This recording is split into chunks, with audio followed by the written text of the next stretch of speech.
Good morning. This is the Blaine's World webcast, and it can be heard each week or found on Facebook, YouTube, and LinkedIn. You can also listen in on Spotify or Apple Podcasts. You get more information and find out about shows at my website behind me, which is blainesworld.net. I'm your host, Blaine Greenfield. I'm here in my Zoom studio in lovely downtown Fairview, North Carolina, and we're particularly fortunate to have two guests today, and they are Karmen Milham. Milham, is it? Close enough? Yes, you Okay. got it. Introduce our other guest. Carmen, you're with who? Nugget. This is Nugget. Okay. Well, thanks for joining us, Nugget. And as long as he stays. But anyway, it's kind of a real treat to have you both on the show. Thank you. Well, anyway, I should mention one thing. I don't know if you can do it for Nugget, but feel free to wave to all your fans and friends who are watching this. Give everybody a wave if you would. Okay, Nugget, can you wave? There you go. Nugget, can we?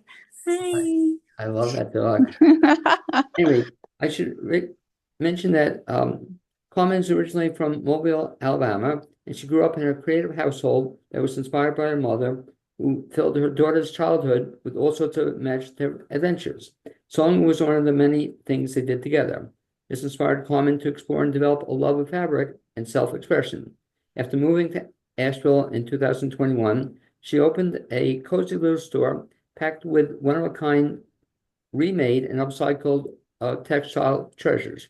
Her studio is a true reflection of playfulness, dedication to craft, and heartfelt love for recycling and creativity. She has expanded, adding alterations, mending, and one-on-one custom textile upcycling classes to her services. And so the first question, Wow. pretty impressive. That's so good. Thank you. On you. The first question I always ask, as a child, so you grew up in Alabama. Did you always know as a little girl you wanted to be an entrepreneur and starting your own business?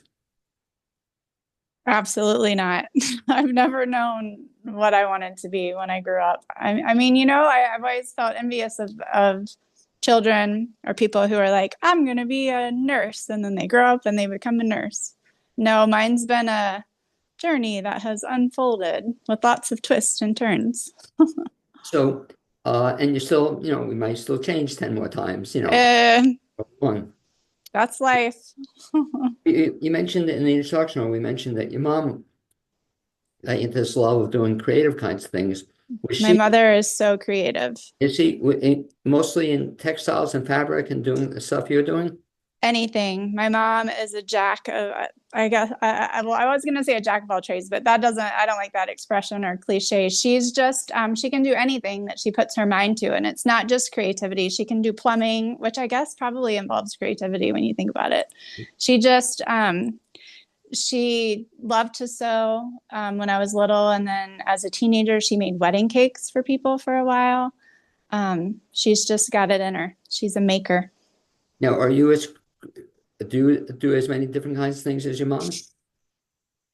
No, I don't. I'm not quite as curious as her. She has this like insatiable curiosity. I'm not quite. We're a little different, but she is inspirational and I'm lucky to have had her as a mom. So what got you into sewing? What got me like back into sewing as an adult? So when I moved to Asheville, I wasn't sure what I was going to do. I was actually dog walking when I first moved here, and then realized that was just too physically taxing. Maybe with the hills, I went from Spartanburg to here. It's definitely more hilly here. I don't know, just the energy it would have taken to get it off the ground and get it going and get established. I just wasn't feeling it building that here. So I went and got a job at the Marquee. I worked at the Marquee. I was one of the original employees at the Marquee and helped open it and was there for about 2 years. And one of the perks of working there was Robert, the owner, allowed us to sell in the shop without charging us a rental space. He gave us some space. Yeah, very generous. Nice perk of being an employee there. And so I started tinkering with plants at first. I was collecting vintage tins. I've got some examples of some like coffee tins or cigar tins and turning those into hanging planters. And then also just finding vintage pots and making little decorations out of plants. It's kind of hard to explain, but Yeah, now the Marquee, but at the Marquee. In River Arts District? Yes. and And it so, is no longer oh, there. I love that place. Such a cool place. I Didn't know. know you at the time. I love that you go in and get bubble gum too. So I always like, Yeah, yeah, that huge gun machine. I Yeah, remember. it was a great place and I loved working there. And I shifted from plants to clothes kind of slowly. I was doing both for a while. Actually, at the Marquee, I was doing both. I was doing my plants and upcycling clothes. And I was getting a nice little, bonus every month from selling my creations. So that gave me the confidence to try it in my live workspace. Now you mentioned, and a lot of people aren't familiar with the term, but you mentioned upcycling. What exactly is Yes. that? Or remaking or refashioning, just taking it can be anything. It doesn't have to be textiles. Taking things that are around us and exist around us in the community already and using them in a new way, repurposing, and usually with a creative bent, hence the upcycling and not just recycling. I mean, you are recycling, but it's kind of like a creative way to recycle. Now, have you always done this? I'm pretty resourceful. Just I've flipped houses. Um, yeah, I'm good at seeing the potential and things around us. So talk about the process. So somebody has clothing, I guess, and even like behind you, I see clothing, Mm-hmm. Mm-hmm. clothing. So what's going to happen with all that clothing and what happens in the process? So my process for this like segment of what I'm doing in this and my business is I thrift and then I clean everything. I have to wash and dry, and I often iron stuff too because the thrift store smell, I can't stand it. So I immediately have to get everything clean. And then if anything needs mending, I mend. I sew buttons back on. And then getting to the favorite part is embellishing. So it's be easier to show Sure. pictures, but I With take fabrics and I create applique and I embellish these like they're my blank canvases. Um, now, even that stuff. So where do you get it? Do people give it to you, all sell it to you, or you buy it? all different places. I love going to people in the know will know what I'm talking about when I say the bins. I love going to the Goodwill outlet, where you dig through these like just piles and piles of, I guess it's where the Goodwill clothes that don't sell go to die. It's like their Right. final spot before they're taken to the landfill, I guess. That's a really fun spot. People do give me stuff. I had a woman that I know from going to Mountain Mary's Cookies and eating cookies had a bunch of clothes from people in her family that had passed, and she brought all those to me. Just different ways. I have a daughter who likes to thrift too. Um, oh, shout out to the Booth Fairy. I love thrifting at Sure. Yeah, there her was spot. all the time. Yeah, Yeah, very cool. So even when you went to Goodwill, do you just pick up or do you have to buy the stuff even when you take out of the bins? I have to buy. Yeah, I have to But, buy stuff if I shop at Goodwill. but I guess it's in the bins, they're relatively inexpensive at that point in time. Yeah, by the time they get to the bins, you're buying it by weight. Oh, is it So, really? hmm so it's a good deal for sure, but I mean, it takes time to find the good stuff. So you find the stuff and then you come home and I guess sort it out. Like do you Sort it in your and mind, clean it. I guess you have an idea of what it's eventually going to become? Yeah, yeah. I mean, when I'm finding my blank canvases, I have an eye for what I'm looking for. I only deal in tops. Right. I like cotton if possible. And then I try to steer clear of the fast fashion, the crappy made stuff, like the Target and some of that stuff is okay, but like Forever 21, there's some of the brands, it's just bad quality. So I prefer vintage or like well made. I think this is a Land's End, so that's like a nice brand and No, good fabrics. And then I like simple patterns like solids or stripes, which you wouldn't know it by what I'm wearing I today. understand. So what you're wearing though, did you do anything with it or just These I haven't done anything to yet. These are just curated. And I don't do anything to everything. Some stuff is pretty, or some stuff I'll leave blank. Somebody might come in and buy this shirt and they can pick out their own applique. Like maybe they love, I'm looking at an applique with a fox on it. Maybe they love foxes and I'll sew it on. I'll customize it. It's like tattoos for tops. Okay, I love it. So can people Yeah. have their own, like if they have no idea, you help them come up with ideas for the top? Oh, yeah. Yeah. Like, so for example, not that you're going to do it, but for example, what you were wearing, if you wanted to make it look different, what would you do on it? I really love saturating a theme. So I don't know if you can tell, but this shirt kind of looks like it's made out of bandanas. Oh yeah, So cool. I would love to find a bandana that is kind of reminiscent of this. And I had one, but I just cut it up to use, I patched up some overalls, but I hope maybe I still have a big enough piece of it to put more bandana on the back of this. Is that your Satin. plan? Is that your plan eventually? That's my plan. If I can find that piece of fabric or find another one. And sometimes I have to have the shirt for a while before it like speaks to me and tells me what should be on the back of it. No, this I imagine kind of a Or the front of it. it's kind of a risky proposition on your part because I see a whole bunch of stuff hanging, you know, a bunch of tops or whatnot. Right. What those, or are you going to sell them, or are you going to do something with them? These are all for sale, so they can be bought like as is, or you can add an applique, or eventually it will become my project and I'll do something to it. Okay. So you mentioned they're for sale. If folks want to find out about what's for sale there, do you have a website or Facebook page, or how do they find out about this? They just have to come see me like the old-fashioned way. They have to drive downtown and find a parking spot and walk to my store and come say hi. Also, you have a retail store? Uh-huh. Oh, where is that? It is at 56 South Lexington Avenue, apartment 101. Okay. So really a real retail store, you know. So it's interesting. It is. It is. And I do hold like some hours and by appointment. So it is a little like, I don't know. It's a retail store, but it's just me. So it's kind of, it's a little different. Now, is any of this online, or are you ever going to be online that people could look at That's it? a good question. I haven't had to do that yet. I'm teaching some sewing classes, and then I have the small group creative workshops.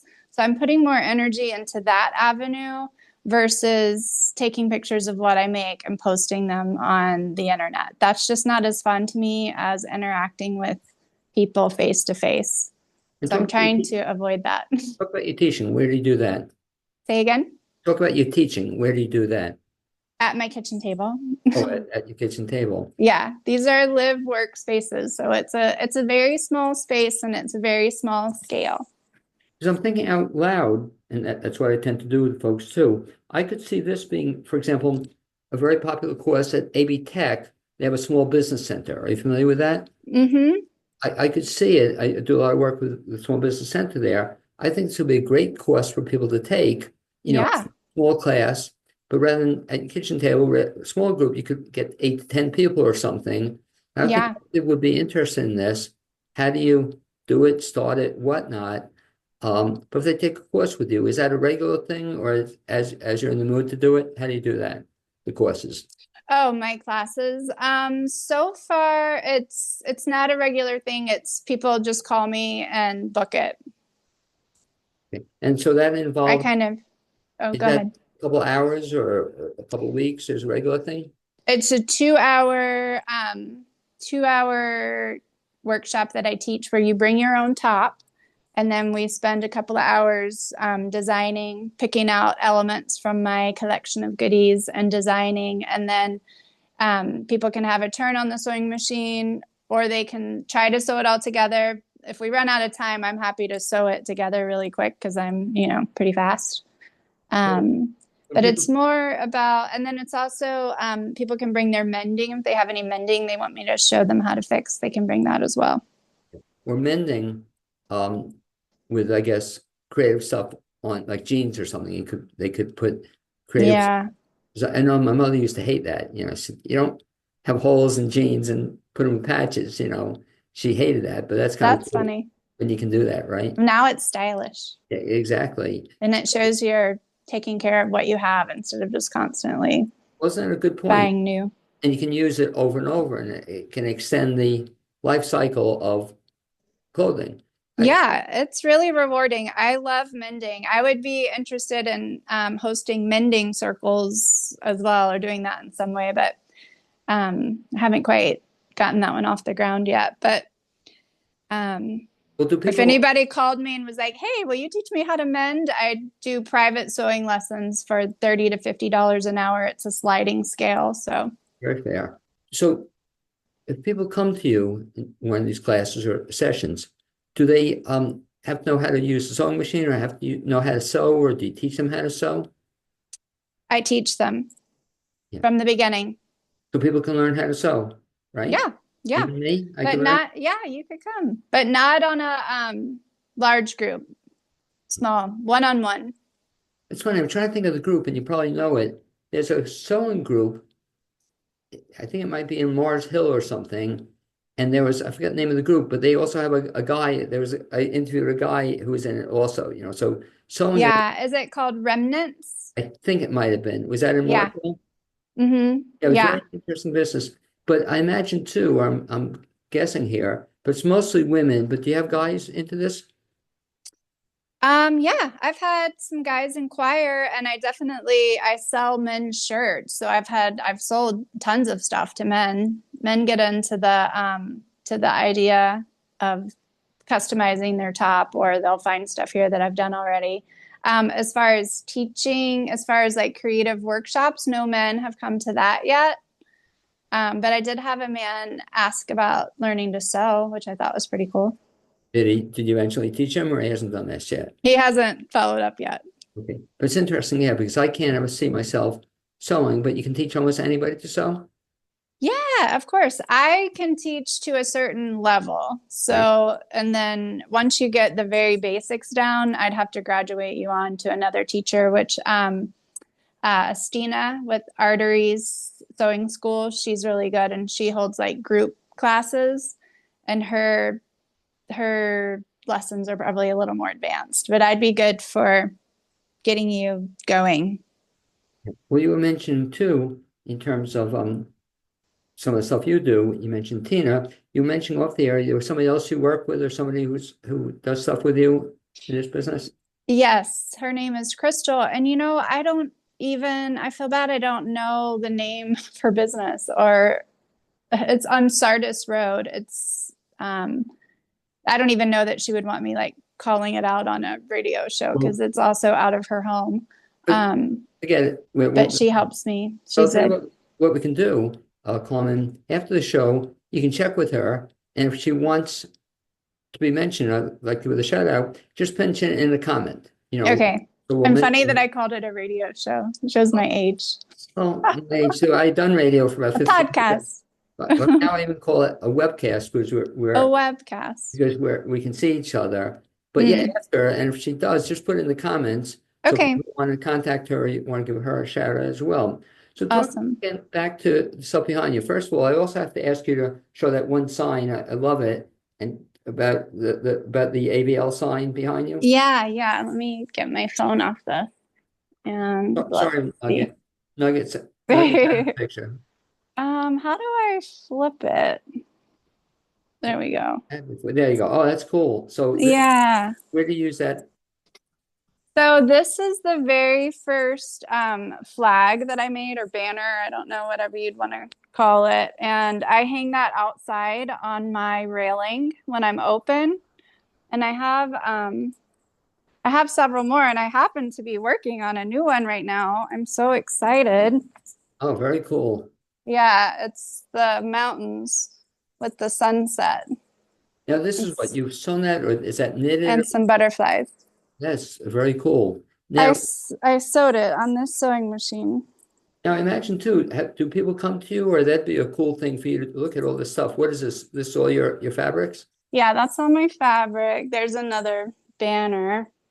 Now, That was my Valentine's banner. have you done banners for other people, or is that I something? had a lady ask me about a banner recently. It is definitely something I could do. They take a while.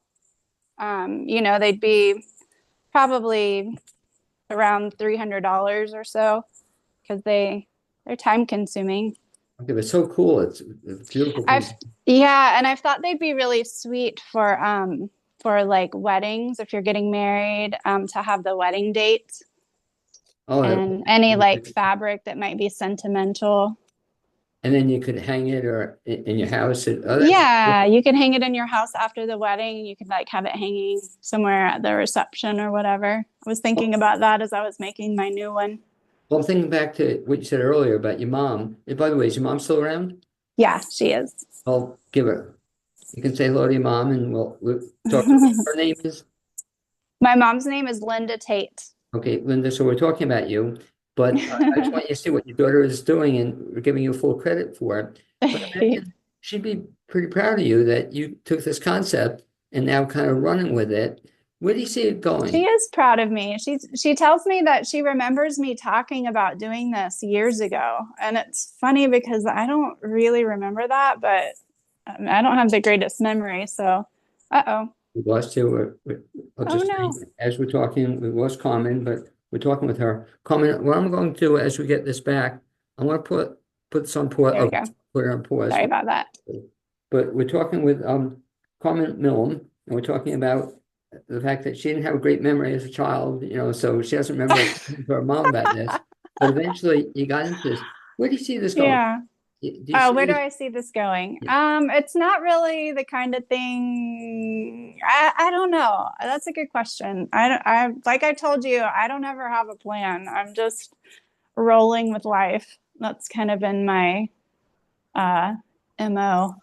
So I don't know. I probably should have a plan, or at least like a business plan or something.